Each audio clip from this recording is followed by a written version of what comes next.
谁都躲不过去。24位不服输的飞行员争分夺秒，轮流上机练习。最终，雷强第一个通过了全面测试。每一种新型战机的问世，都要经过试飞员几十个极限试飞科目、上千架次的试验飞行，才能拿到翱翔蓝天的通行证。2003年底，歼10战机正式定型。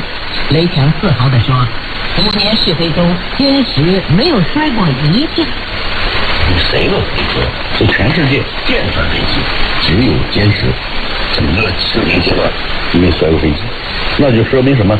通过计算机控制飞机，我们这个技术应该说还是相当可以。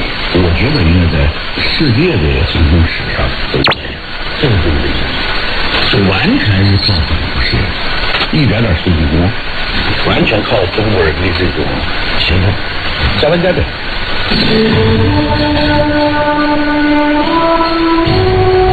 2004年，歼10战机正式列装交付部队。